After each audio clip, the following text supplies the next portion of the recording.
Sahabat Eljon dimanapun Anda berada, Mindiarto Joko Raharjo masih menemani Anda di dalam sebuah topik, yaitu membuka jendela dunia. Program kita adalah pasti yang disebut dengan Mindiarto, not just talk. Ketika kita mendengar sebuah topik membuka jendela dunia, pastilah kita tahu bahwa itu sebuah topik wawasan yang membuka bagaimana kita pola berpikir, bagaimana pengetahuan yang kita miliki agar kita bisa tidak menjadi sosok yang kuper, ya kurang pergaulan. Membuka wawasan, membuka jendela dunia adalah pasti erat kaitannya dengan dunia membaca. Dan membaca adalah aktivitas yang membuka jendela dunia, memperluas wawasan, dan meningkatkan pengetahuan kita tentang kehidupan kita sehari-hari. Kenapa sih membaca begitu penting? Membaca bukan hanya sekedar aktivitas, tetapi juga merupakan sebuah gerbang untuk mengenal diri dan lingkungan kita. Kita sekarang berada di mana? Lingkungan kita ada di mana? Seberapa perbedaan yang terjadi? Apakah saya unggul? Apakah saya malah jauh di belakang daripada apa yang terjadi saat ini? Maka melalui membaca itulah kita dapat menjelajahi berbagai peradaban, memahami budaya yang sangat berbeda dan bahkan beragam di antar negara. Dan yang tidak kalah pentingnya adalah pasti kita akan mampu untuk menggali pengetahuan yang tak ternilai. Seperti yang diungkapkan dalam sebuah kutipan, membaca juga adalah cahaya hidup. Tanpa membaca kita berasa gelap, dan bukan hanya gelap, gelap gulita. Sehingga begitu pekatnya bahwa keberadaan kita seakan-akan tidak diketahui oleh lingkungan di mana kita berada. Maka dengan membaca kita bisa menatap dunia dan masa depan dengan penuh harapan. Ada beberapa hal yang bisa kita peroleh kebermanfaatan daripada membaca. Yang pertama pasti memperluas wawasan. Karena apa? Pasti membaca itu banyak sekali versi-versi. Satu ilmu judulnya bisa sama, tetapi ketika penulis atau pengarang yang berbeda, kita akan menemukan angle yang berbeda dan juga bisa kita menemukan wawasan yang berbeda. Jadi dengan membaca dapat menjelajahi tempat-tempat baru. Kita tidak pernah pergi ke luar negeri, tetapi kita bisa tahu apa yang terjadi di luar negeri. Kita tidak pernah membicarakan tentang ikut terlibat dalam perang, tapi kita tahu bagaimana situasi perang. Karena apa? Di sanalah ada orang yang memberikan berita dan kita membaca berita tersebut. Nah, memahami sejarah serta ilmu pengetahuan sekalipun kita hidup di dunia saat ini di abad 20, tapi dengan membaca kita tahu peradaban 1000 tahun yang lalu, 2000 tahun yang lalu. Itulah kekuatan daripada membaca. Nah, buku atau artikel dari berbagai bacaan lainnya merupakan alat juga sebagai hal yang perlu kita pahami di dalam dunia saat ini. Sekalipun teknologi sudah berada bersama kita menggunakan AI, menggunakan digital, namun tetap medianya boleh berubah, membacanya tetap tidak berubah.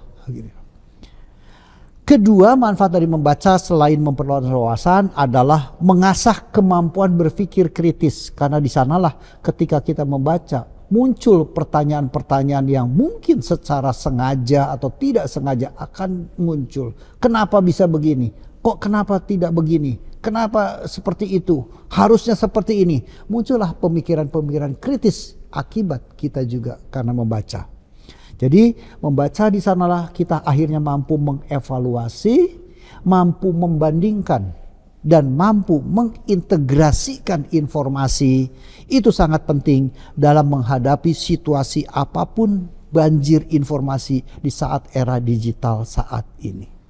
Jadi dengan membaca kita bisa mengubah dari data menjadi sebuah informasi yang lebih menantang dan menarik.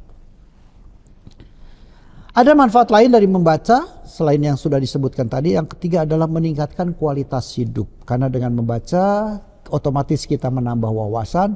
Ketika menambah wawasan, kita sendiri bisa memfilter mana yang do dan mana yang don't. Mana yang harus kita lakukan dan mana yang sebaiknya tidak kita lakukan. Maka dengan faham prinsip tersebut, do dan don't, maka kualitas hidup kita akan berubah.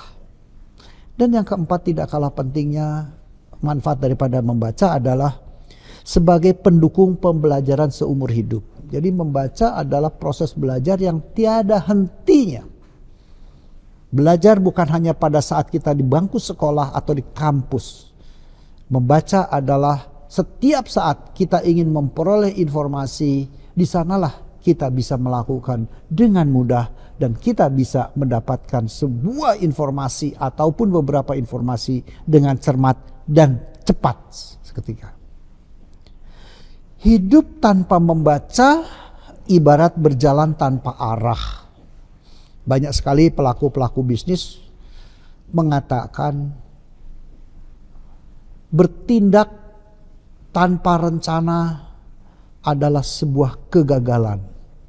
Sedangkan merencana tanpa bertindak adalah sebuah omong kosong. Bagaimana kita bisa tahu perkembangan dunia jika kita tidak membaca? Bagaimana kita tahu melakukan aktivitas apapun, apakah itu sifatnya sosial maupun berbisnis, tanpa kita memiliki sebuah pakem-pakem mana yang benar dan mana yang kurang benar.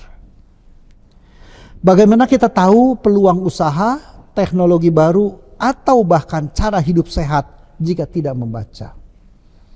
Terkadang orang ingin hidup sehat hanya sekedar tahu, jangan makan makanan berlemak, jangan makanan-makanan yang terlalu berkarbohidrat.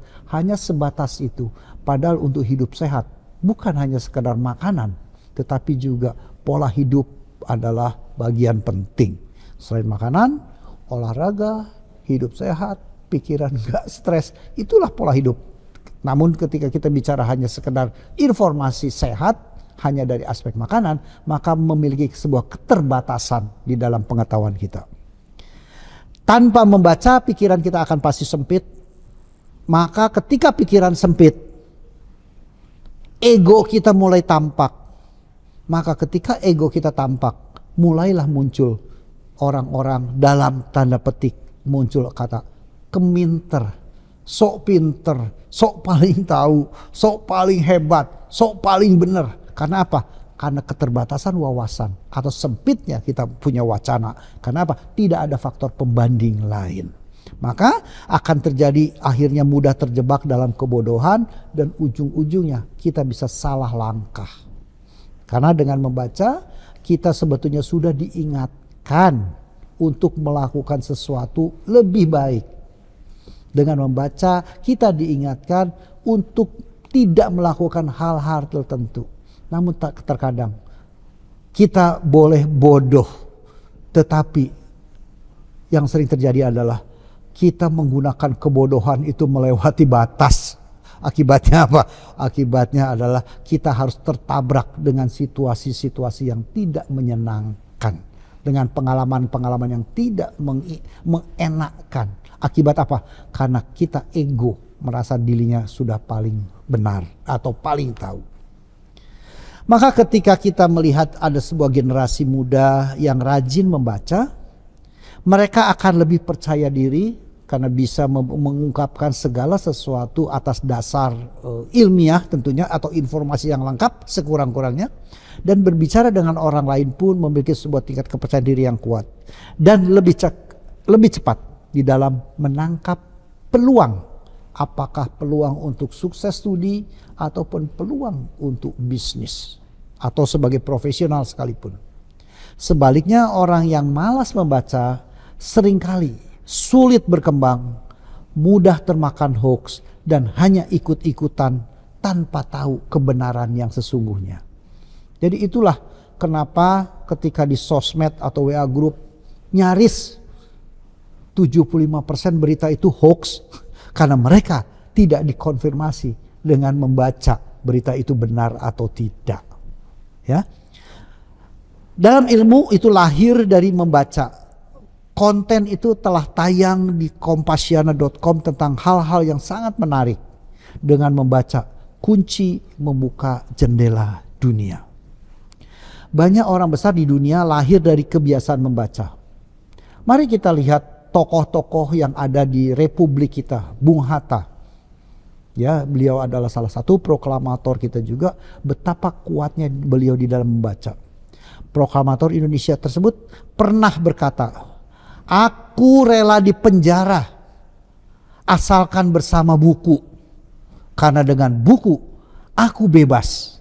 Beliau paham betul bahwa membaca bisa membebaskan manusia dari belenggu kebodohan.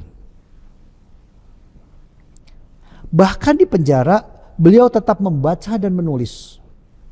Dari situlah lahir gagasan besar tentang kemerdekaan bangsa di era sekarang. Jadi membaca tidak hanya lewat buku untuk saat ini.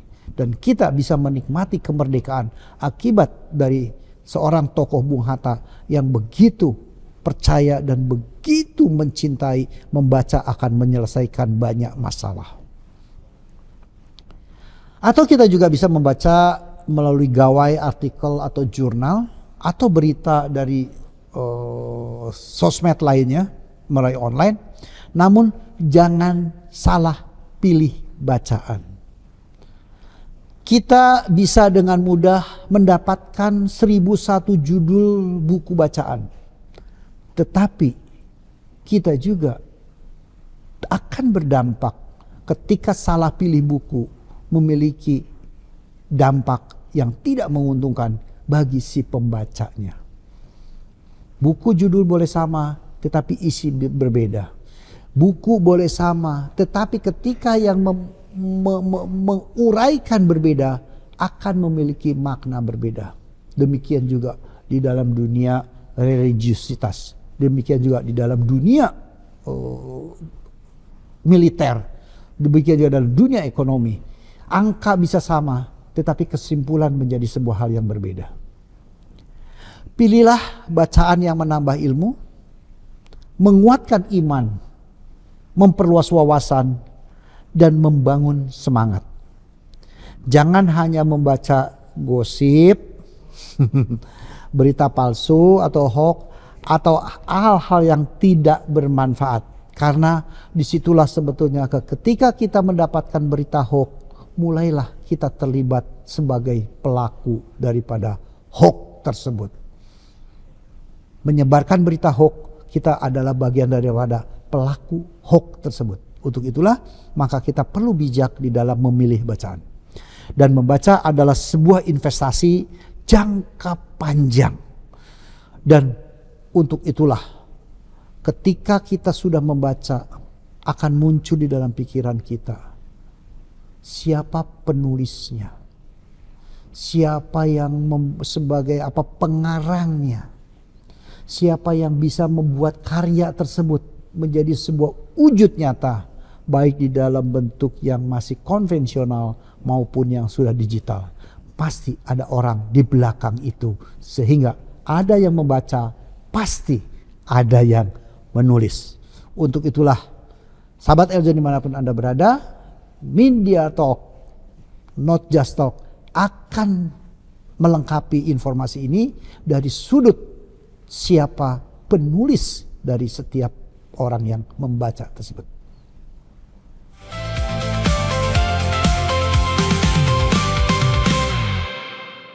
Hai Alaska, kok bulu kamu rontok? Wah, ya banget bulu rontoknya Alaska nih. Apa jangan-jangan di rumah penuh dengan bakteri sampai jamur kali ya?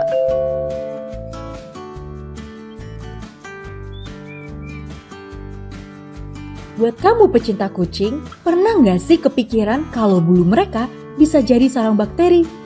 Tapi aku punya solusinya. Ivisan, teknologi kesehatan yang mampu membunuh 99,9% bakteri dan virus. Ivisan, lindungi rumah tetap higienis. Tuh kan, setelah kita pasang Ivisan, virus, bakteri, dan kuman pasti mati. Jadi kamu nggak perlu takut lagi sama Alaska. Emang Ivisan solusinya. Hai Sobat PSMTI, yuk siapkan energi dan semangat kamu untuk ikut di acara PSMTI Fun Walk Sunset 2026. Ajang seru yang bukan cuma menyehatkan tubuh, tapi juga jadi momen kebersamaan penuh keseruan. Catat tanggalnya ya, Minggu 16 Agustus 2026, pukul 15 waktu Indonesia Barat di Sunset Pier Peak 2 Jakarta Utara. Banyak hadiah menarik hingga ratusan juta rupiah menanti. Bahkan, ada kesempatan ikut lucky draw tur ke Tiongkok. Buruan daftar sekarang dengan scan QR Code berikut ini. Info lebih lanjut, hubungi nomor berikut ini. PSMTI Fun Walk Sunset 2026, harmoni dari tubuh, pikiran, dan jiwa adalah kesehatan.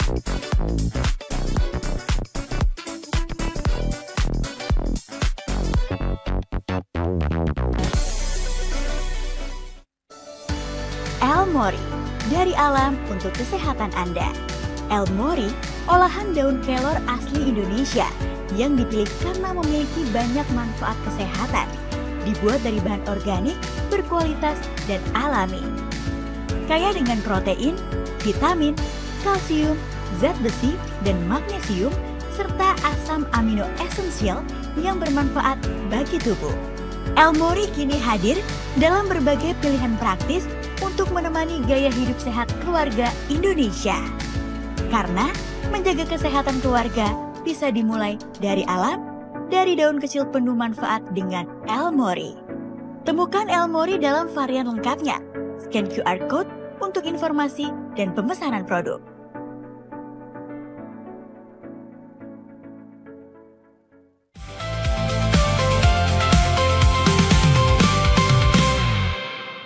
Sahabat Eljon dimanapun Anda berada, Mindiarto Jugo Raharjo masih menemani Anda di dalam sebuah topik yaitu Mindiar Talk, not just talk. Topik yang sudah kita ungkap atau angkat pada saat ini adalah membuka jendela dunia. Sudah kita paparkan dari aspek betapa pentingnya membaca. Karena tanpa membaca dunia menjadi gelap gulita, tanpa membaca kita menjadi ya. Namun ada yang baca, pasti ada yang nulis. Untuk itulah, untuk melengkapi hal tadi, kita hadir di sini bersama Anda adalah seorang penulis profesional, yaitu Mas Edi Zakius. Apa kabar Mas Edi? Baik. Sehat ya? Sehat. Sehat ya. Oke, luar biasa. Masih seger nih Mas Edi? Harus. Harus ya? Nulis harus seger, Pak. Nulis seger, biar pikirannya seger. Betul. Melek terus soalnya. Kenapa nulis melek? Apa jadi nemenin satpam? Kalau menulis itu paling enak malam, Pak. Paling enak tuh malam. Malam dari kalau saya ya mulai jam 12 ke atas sampai pagi biasanya. Nih saingan sama satpam nih. Begitu profesi ingin pindah jadi satpam nih udah salah satu syaratnya terpenuhi ya, bisa melean ya. Oke, day to day activity apa Mas Jackie, Mas Edi? Masih aslinya saya kan selain penulis itu juga trainer. Trainer di bidang kepenulisan, terus kemudian juga bergerak di bidang consulting khusus di bidang perbukuan. Kemudian juga sedikit-sedikit berbau PR, Pak. Terus kemudian membantu klien-klien yang minta didampingi menulis bukunya sendiri. Oke. Jadi writing coaching. Jadi kan ada penulis yang dia ingin menulis bukunya sendiri, tetapi butuh pendampingan. Tetapi ada juga yang tipe klien yang dia nggak punya waktu. Nah, dia terima jadi. Ya. Terima jadi ya. Terima jadi. Itu ghostwriting. Oke, ghostwriter itu ya. Oke. Jadi day to day activity-nya adalah satu ngajar, kedua ya coaching, ketiga adalah memang menulis buku. Betul. Ya. Ya dunianya tetap dunia tulis menulis juga ya, membaca. Menarik ya. Sudah berapa lama digeluti Mas Edi? Saya terakhir jadi wartawan itu sekitar 2005. Setelah itu switching ke dunia kepenulisan, Mbak.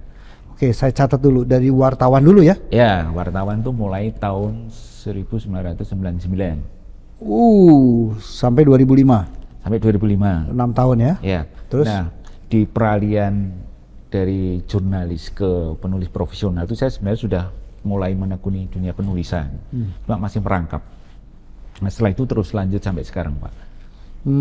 Dari sini dari jurnalis langsung menjadi memang Iya. sebagai penulis ya. Penulis profesional. Ya. Penulis profesional. Bedanya penulis dengan pengarang apa nih? Kalau pengarang itu biasanya konotasinya ke karya-karya fiksi, Pak. Oke, karya fiksi. Nah, kalau penulis itu biasanya untuk non-fiksi, semacam biografi, buku manajemen, buku entrepreneurship, luas sekali. Yang berkaitan ada keilmuannya secara akademis, kemudian juga bisa ditambahkan dengan pengalaman empiris itu ya. Kemudian ditulis semua itu. Ya, Itu kalau menjadi pengarang penulis. itu lebih melekat ke tulisan-tulisan yang berbau imajinasi. Jadi fiksi misalnya, naskah drama, novel, cerpen, skenario film kayak gitu-gitu, Pak. Oh, cerita film. Iya. Tapi film juga ada yang bukan pengarang ya, memang cerita real kemudian Betul, dibikin betul. menjadi sebuah skenario yang menarik gitu. Iya. Ya, oke, di sana sininya pastilah ada apa nama art touch-nya gitu ya, Betul. supaya menjadi lebih menarik. Oke. Baik, Mas Edi, saya panggil Mas Edi ya, nggak Ya. apa-apa ya. Nama Mas Edi Jack Hughes. Jadi sebuah nama yang sangat wow. Kesannya Jack Hughes itu kan kecil ya. Betul. Oh, kecil ya, tapi ini kok nggak kecil. Kecil banyak dosa, Pak. Tapi dikasih Yesus. Oke. Mas Edi, kita kupas topik kita adalah membuka jendela dunia tadi ya. Jadi dari aspek bagaimana menggairahkan orang supaya betapa pentingnya membaca. Tetapi membaca yang baik, membaca yang rajin, membaca yang benar, tentu juga ditentukan oleh yang di belakang proses tersebut adalah para penulis. Nah, tadi sudah menjelajahi dari tahun 2005 ya sebagai penulis ya, sebagai profesi lah. Kalau wartawan ya bekerja juga profesi itu 2005 sebagai professional writers. Berarti sudah 21 tahun? 21 tahun ya? Iya. 21 tahun luar biasa. 21 tahun. Nah, sudah berapa banyak buku pribadi dulu saya bilang, jangan membantu dulu, yang dikeluarkan sebagai penulis atas nama Edi Zacchius? Ya. Sekitar 10 buku, Pak. 10 buku. Ya. Beberapa di antaranya bestseller. Jadi satu bestseller saya yang pertama itu judulnya Kalau Mau Kaya Ngapain Sekolah. Oke, kalau mau kaya ngapain sekolah? Terus kemudian bestseller kedua itu Resep Cespleng Berwirausaha.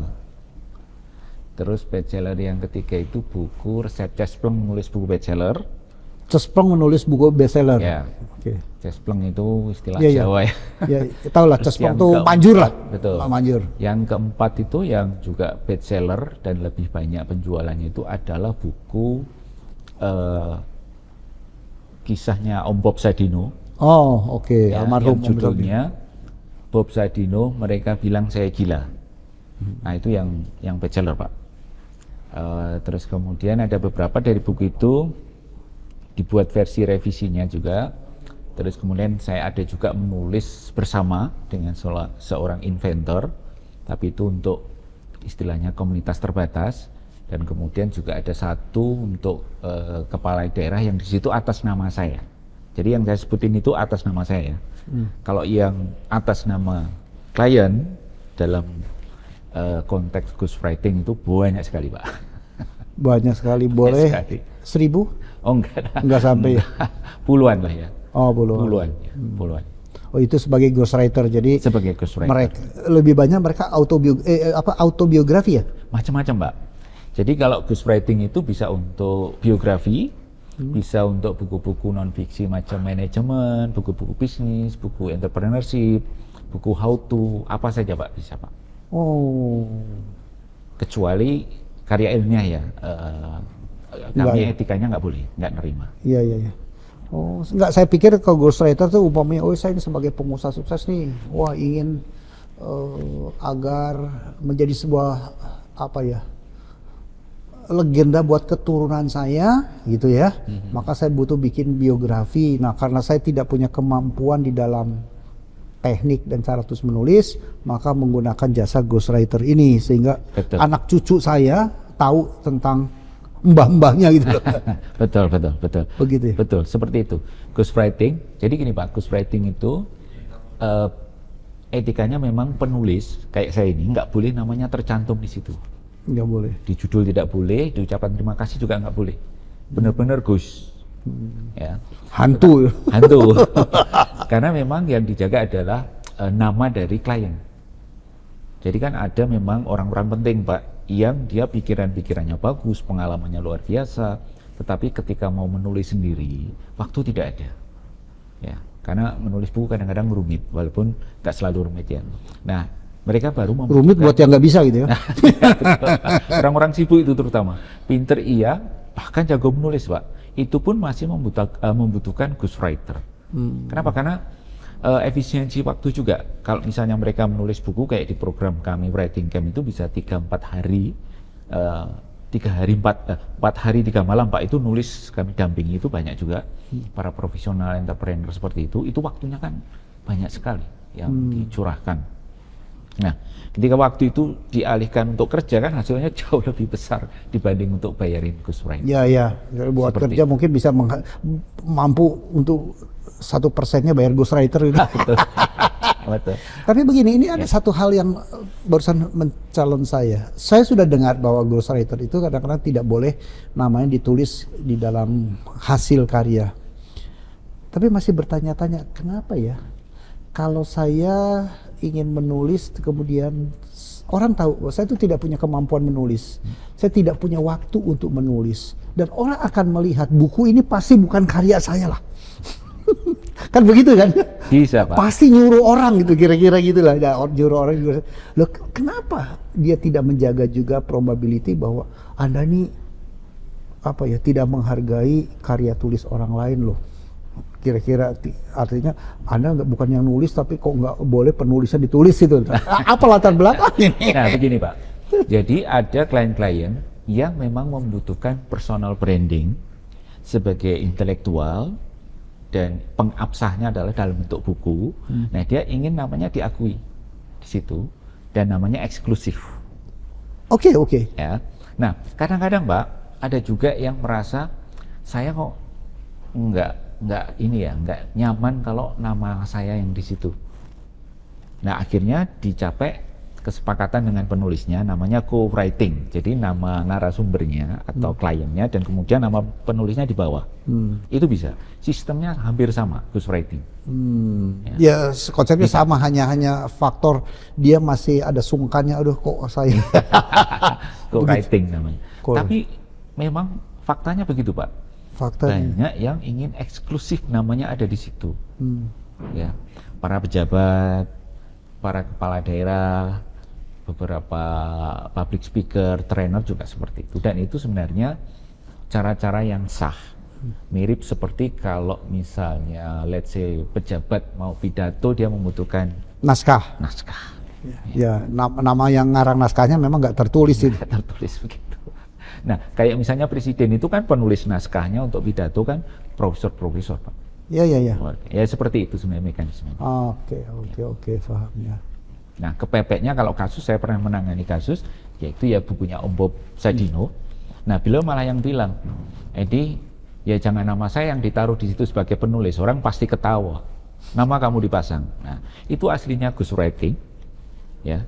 Saya yang menulis untuk beliau, untuk dan atas nama beliau di kontraknya seperti itu, tetapi beliau tidak mau namanya dicantumkan sebagai penulis. Harus saya yang dicantumkan di situ.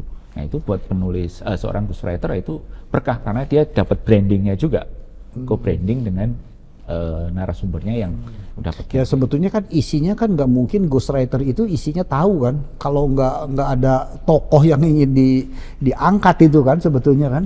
Ya, jadi sebenarnya yang ditulis oleh seorang penulis profesional itu memang semuanya dari kepala si narasumber Pak, atau klien itu Pak. Nggak boleh dari kita sendiri Pak. Ya. Prinsipnya. Ya mencatat sejarah lah kira-kira. Betul. Mencatat. Jadi tugas kami itu sebenarnya hanya mengorganize, menyusun Betul. narasinya, nyusun Betul. babnya gitu ya. Betul. Sistematis mungkin, Sistematis. dan kemudian gampang dicerna oleh publik. Oke, bahasanya ya. Betul. Faktanya itu begini Pak, banyak orang pinter Pak, pada waktu diwawancarai itu bahasanya memang Kacau. bukan kacau, levelnya level dewa. Saya beberapa kali menemukan itu. Nah, kita penulis itu punya kewajiban untuk membumikan. Betul. Pikiran itu menjadi Betul. sebuah yang mudah difahami oleh target audiennya gitu ya, Betul. target Oleh pembacanya. awam. Oleh Ya. awam. Itu kredo yang harus dipegang oleh seorang penulis profesional. Secanggih apapun bahasa dari klien harus bisa di transfer ke bahasa awam, Pak. Ke bahasa awam. Ya, yang bisa dipahami oleh publik pada umumnya. Awam itu pemahamannya kan target audiennya, target pembaca kan ya. Iya, iya. Ya kalau Iya. tentunya target pembaca anak, remaja, Betul. dewasa kan mesti disesuaikan ke sana ya. Betul. Oke. Ya. Nah, belajar ini dari mana Mas Edi? Belajar menulisnya. Belajar menulis dan memahami sampai liku-liku mendalamnya kayak begini. Nah, gini Pak, saya pribadi dari kecil memang suka nulis, jadi kompetisi sama saudara-saudara gitu, nulis dongeng kayak gitu-gitu, terus kemudian buku harian, itu cikal bakalnya ya Pak. Terus kemudian pada saat SMP SMA ya, saya coba-coba nulis surat pembaca, nulis pantun, dikirim. Zaman itu kan ada Sentana, ada Kedaulatan Rakyat, ada kayak gitu-gitu yang Di Jogja itu ya. ya, yang mau menerima. Nah, kemudian pada saat mahasiswa, disitulah saya menemukan wadah yang bagus untuk menyalurkan bakat menulis, Pak. Jadi saya nulis untuk media kampus. Nah, kemudian saya nyolot ke media lokal, Bernas dan KR. Bernas. Ya, masuk Pak, dan dapat duit dari situ. Oh. Kemudian ikut lomba, waktu itu juga saya pernah mendapat nilai tertinggi dalam lomba penulisan Harjono Award namanya. Tapi karena SKS saya waktu itu kelebihan 2 SKS, dianulir gelarnya. Dianulir? Jadi walaupun meraih nilai terbaik, tetapi tidak dikasih awardnya. Oh. Karena ternyata tidak tidak memenuhi syarat yang lain. Syaratnya memang ambigu ya waktu itu. Dan saya sebenarnya dimenangkan oleh dekan waktu itu, tapi akhirnya disuruh ngalah, ya kamu yang bener. Ini karena jurinya yang salah membuat aturan kayaknya gitu. Nah itu terus kemudian sangat terasa itu pas saya menekuni dunia jurnalistik. Itu kan kerjaannya wawancara orang, menulis, riset gitu Pak. Terus menerus itu dilakukan. Apalagi media saya bukan media harian, media mingguan. Media mingguan itu benar-benar harus riset Pak untuk setiap tulisan yang Nggak asbun atau nggak astul lah ya. boleh. Beda kalau yang media harian itu dia kan on the spot, wawancara orang, transkrip, masuk redaksi. Editingnya lemah lah, editingnya minor ya. Ya, editingnya minor karena lebih kepada kecepatan dan kontennya. Tapi kalau mingguan kayak media saya waktu itu Perspektif, kemudian Majalah Hebat Sejahtera, Tablet Network itu lebih mementingkan analisis, Pak. Analisis dan kemudian juga sebuah fakta, informasi itu bisa dipertanggungjawabkan kebenarannya ya, kita di situ ya. Betul. Ya. Jadi kalau di jurnalistik itu cover both side itu udah wajib. Nah itu dari situ kemampuan menulis itu luar biasa Pak. Terasa sekali Pak di dunia jurnalistik. Terasa sekali. Terasa sekali ya. Karena saya mahasiswa udah sering sekali nulis artikel, saya kirim kemana-mana. Tapi ketika bergerak di media itu jadi makin sumber itu makin banyak gitu ya. Oke. Baik Mas Edi, sangat menarik apa yang dipaparkan dengan pengalaman Mas Edi yang luar biasa di dalam sebagai seorang penulis profesional. Nggak cukup di sini loh, ya kita nanti coba akan sambung lagi sebentar dan kita perlu menyapa juga kepada sahabat Eljon dimanapun Anda berada. Media Talk, Not Just Talk akan tetap menemani Anda di dalam topik membaca adalah membuka jendela dunia.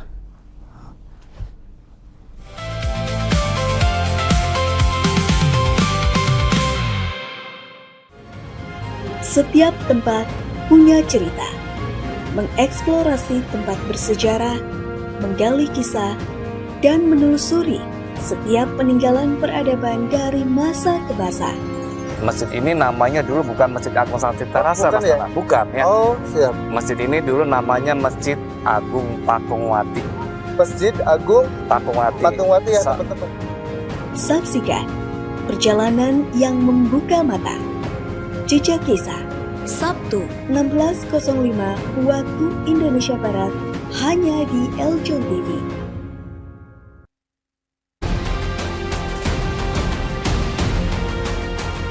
Tujuannya adalah kita ingin putri-putri kita dapat mempromosikan Indonesia di ajang internasional. Kita melihat finalis sih bagaimana menjaga moodnya mereka gitu. Karena ini jadi namanya juga kompetisi ya gitu.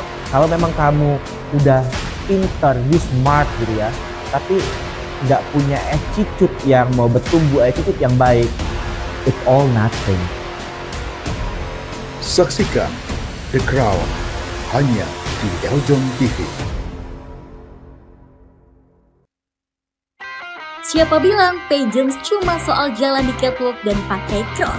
Di POV, Talent of Pageants, kamu bakal lihat sisi lain yang gak kalah keren. Saksikan aksi, cerita, dan bakat beauty pageants yang belum banyak orang tahu. Dia tersebut. Oke, jadi pemeran cowoknya ya, bukan pemeran ceweknya ya. Iya. Atau enggak kakak nyanyi aja aku. Aduh jangan dong, ramennya. TOP, Talent of Pageants. Saatnya talent berbicara.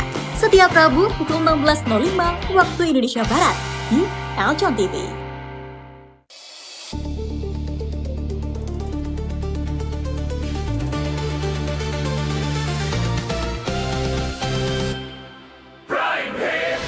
Inilah Prime Report selengkapnya.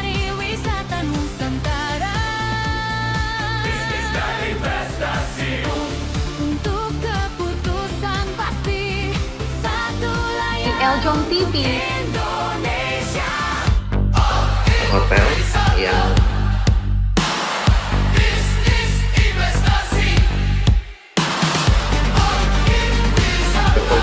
bahkan Halo Mas Reza, apa kabar? Tunjukkan pesona, kecerdasan, kepedulian, dan dedikasimu dalam mempromosikan pariwisata Indonesia melalui ajang Putri Pariwisata Indonesia 2026 dengan tema Sustainable Tourism. Ini bukan sekedar kompetisi, tetapi wadah bagi perempuan muda Indonesia untuk menjadi duta yang menginspirasi, melestarikan budaya, serta menggaungkan pariwisata berkelanjutan ke tingkat nasional maupun internasional. Daftar sekarang di link bit.ly/ppi 2026. Informasi lebih lanjut hubungi WhatsApp official Eljon Pageants 088 8606 1888 atau 089 523 268 053. Mari wujudkan mimpi, bawa suara daerahmu, dan menjadi bagian dari generasi yang mencintai Indonesia melalui pariwisata yang berkelanjutan. Jadilah Putri Pariwisata Indonesia selanjutnya.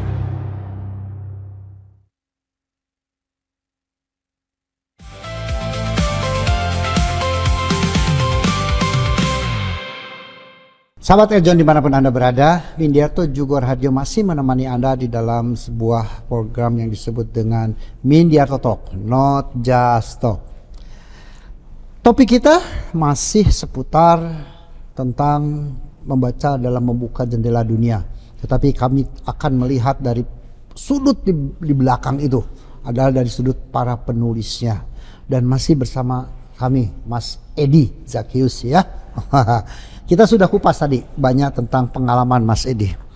Tapi ujung-ujungnya juga saya ingin tahu kenapa sih atau apa fungsi kalau orang punya buku gitu loh. Iya. Oke.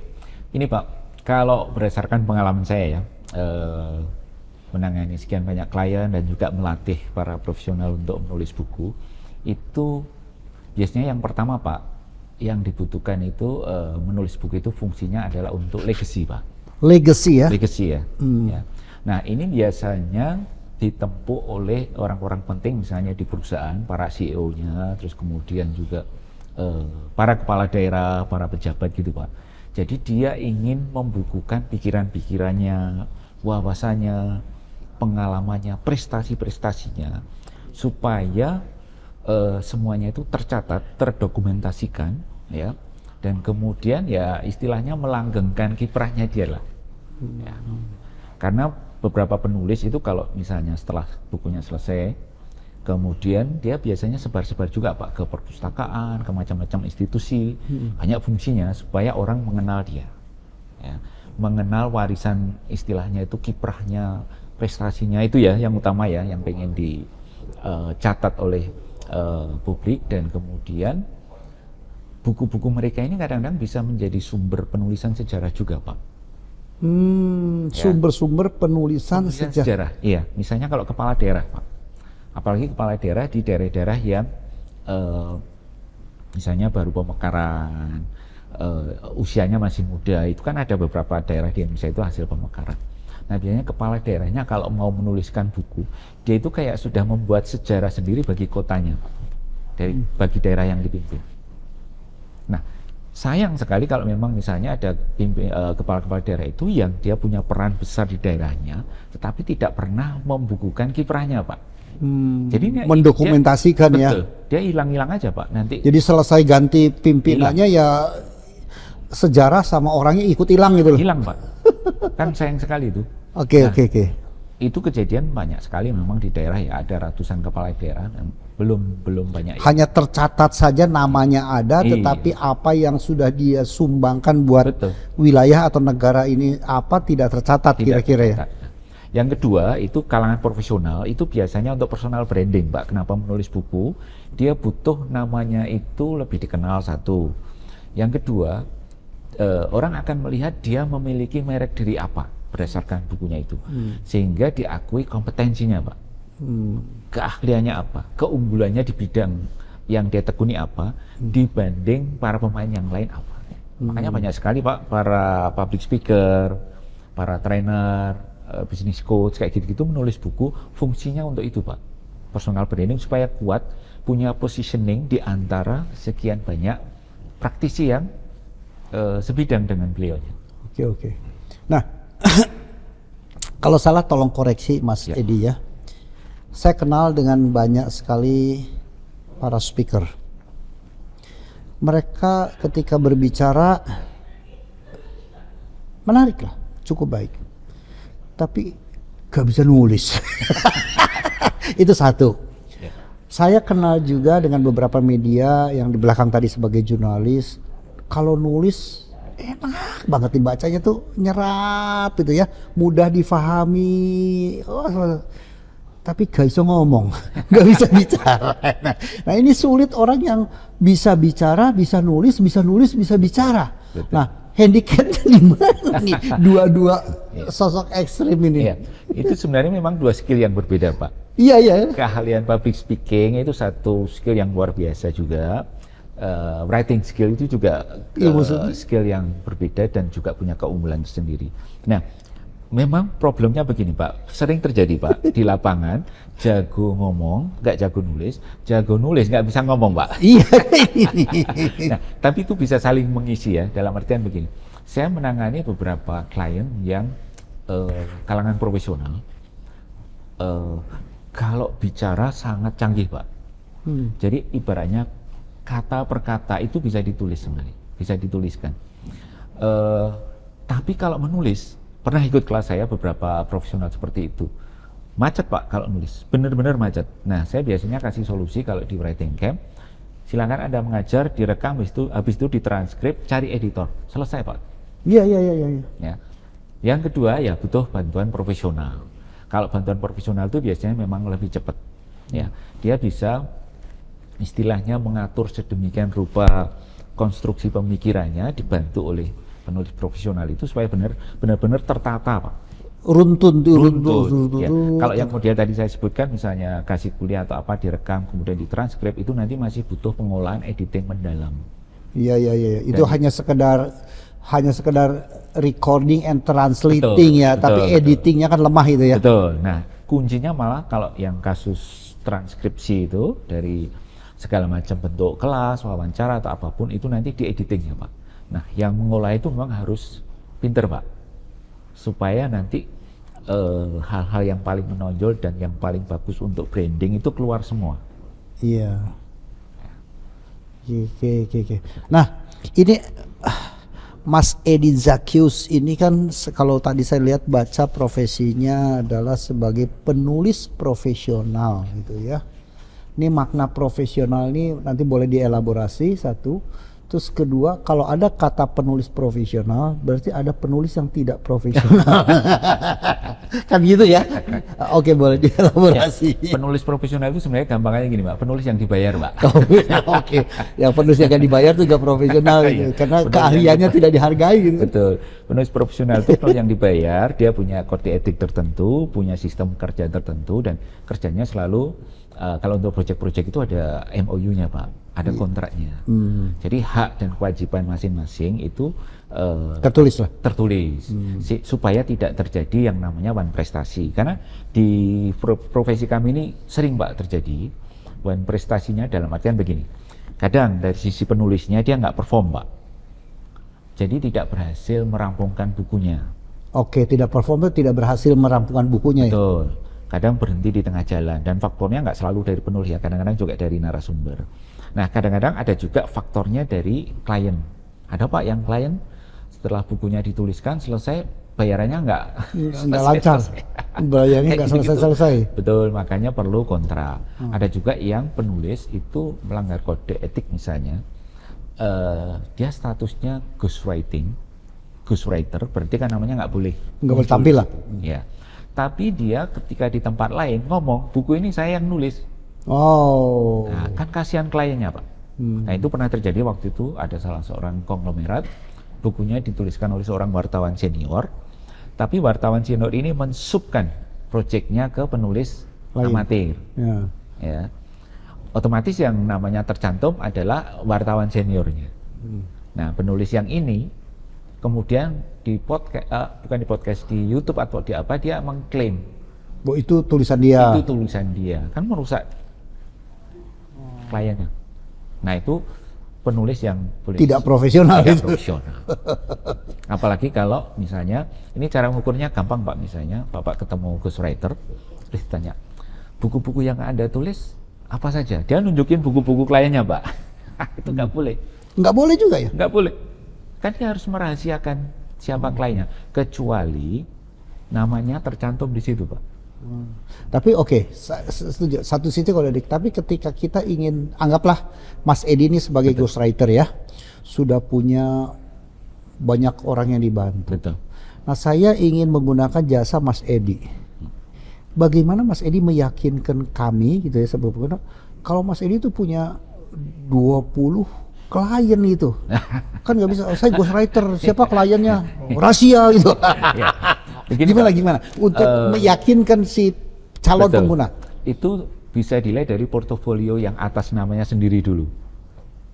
Kan tadi kalau saya misalnya ada 10 buku itu Pak. Betul. Terus kemudian bisa juga dilihat misalnya kalau di profil media sosial saya itu ada buku-buku yang saya endorse Pak. Ada hampir 300-an buku yang saya endorse. Jadi saya dimintain komentar pendek. Iya, endorse. Betul, itu banyak sekali Pak. Dan sampai terakhir saya udah nggak muat lagi ya. Itu ada recordnya semua. Terus kemudian juga bisa dilihat dari profil kita di media sosial. Itu kan kita ngadain training macam-macam. Terus kemudian alumni Pak, kebetulan banyak sekali alumni yang ketika bukunya selesai, mereka tulis sendiri ya, itu dipampangkan di media sosial. Nah, terus tag saya segala macam kayak gitu-gitu. Nah, itu kan bagian dari bukti kompetensi kita. Yes. Baik yang dalam bentuk buku yang kita tulis sendiri maupun orang-orang yang kita dampingi. Kalau kita misalnya dampingin orang untuk menulis karyanya sendiri Pak, kita bisa Pak tunjukin Pak, ini loh yang saya dampingi. Karena apa? Namanya kan namanya dia Pak. Saya sebagai coachnya boleh, karena di situ tercantum juga terima kasih pada Coach Edi Zakius misalnya kayak gitu Pak. Nah, berarti sah kita menunjukkan diri di konteks itu. Paling saya menjawabnya kalau misalnya ada yang ragu, ini Pak buku-buku para penulis yang saya dampingi. Kalau didampingi karena ada nama kita ya. Iya, karena ada nama kita di sini. Oh, oke. Tapi tetap kalau misalnya tolong tunjukin nama pejabat yang bukunya ditulis, nggak bisa Pak, mohon maaf. Oh, tetap ya. Kode etik kita harus dipegang kuat ya. Iya. Apalagi kalau nanya berapa jasanya gitu, tambah lagi. Oke. Nah, saya melihat sedikit mundur ke belakang, bukan sebagai profesinya masih sebagai jurnalis, tapi ketika saya sekarang membaca berita gitu ya, sungguh luar biasa saya menjadi turun rasa minat membacanya itu karena mungkin kerja tayang atau ukuran keberhasilan membaca itu menggunakan rating sehingga akan rating atas itu, sehingga beritanya sebetulnya singkat padat judulnya, tapi diulang sampai 10 kali nih judul tersebut. Itu gimana ya Mas? Ya, khususnya di media online Pak. Iya media online. Jadi ada model penulisan yang memang di-create untuk ramah algoritma Pak. Iya oke. Nah itu yang kadang-kadang berbenturan dengan kode etik jurnalistik Pak. Yes. Ya, kadang-kadang kita yang punya latar belakang jurnalis yang dulu-dulu ya Pak, itu kalau melihat media kita sekarang memang prihatin Pak. Dari segi kedalaman, dari segi akurasi, dari segi eksklusivitas berita, banyak sekali berita yang sebenarnya comot sana comot sini Pak. Betul. Wartawannya tidak turun ke lapangan. Nah, yang saya agak sedikit, buat saya nih, mungkin yang sahabat Eljon dimanapun berada tidak merasa sebagai sebuah weaknesses lah ya. Tapi buat saya, ini kok judulnya begini, tapi kayak orang public speaker yang mengulang informasi yang ingin disampaikan sampai 5-6 kali diulang itu terus gitulah. Ya, ada memang teknik repetisi Pak, itu untuk menancapkan di benak audiens. Nah itu kan teknik-teknik yang sebenarnya bukan teknik jurnalistik. Karena kan era sekarang itu didominasi oleh media sosial ya Pak. Iya. Jadi emosi audiens itu yang lebih diutamakan. Sehingga bahkan di media-media online yang nama besar pun Pak, teknik itu dipakai Pak. Jadi mereka benar-benar memanfaatkan sisi emosinya untuk engagement Pak. Oke. Nah itu, karena apa? Pada akhirnya nanti mereka akan bertengkar dengan bagian marketing. Ratingnya cuma naik gitu. Betul, yang trafficnya tinggi itu. Nah ini yang sangat disayangkan, sehingga sebenarnya kita juga membutuhkan ya, entah di jurnalistik maupun di dunia kepenulisan itu tetap ada tulisan-tulisan yang berbobot Pak. Yang ditulis dengan pakem-pakem yang sudah ada, dengan mengindahkan berbagai macam kode etik, ya, sehingga yang dihadirkan kepada pembaca itu benar-benar berkualitas. Masalahnya saingannya sekarang AI Pak. Ya. Oke. Mas Edi, kalau ada orang yang ingin punya punya keinginan memiliki buku atau menggunakan buku, nyari Mas Edi ini kemana nih kira-kira gitu loh. Di Google Edi Zakius banyak Pak nanti linknya. Oke. Jadi bisa di-search di Mbah Google aja. Betul. Nama Edi Zakius ya. Z-A-Q. Iya. E-U-S. E-U-S. Ya. Di Edi Zakius nanti akan ketemu mbahnya penulis itu loh. Di Mbah Google akan ketemu mbahnya penulis adalah Mas Edi Zakius. Oke, thank you very much Mas Edi ya.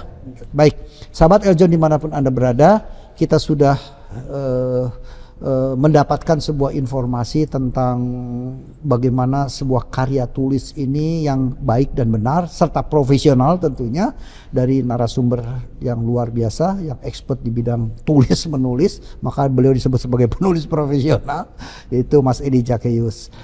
Oke, kalau ingin mendapatkan informasi lebih banyak, mari nanti search saja Mbah Google nama Edi Zakius. Sahabat Eljon, masih Mindiarto Djugo Raharjo di dalam program Mindiar Talk, not just talk.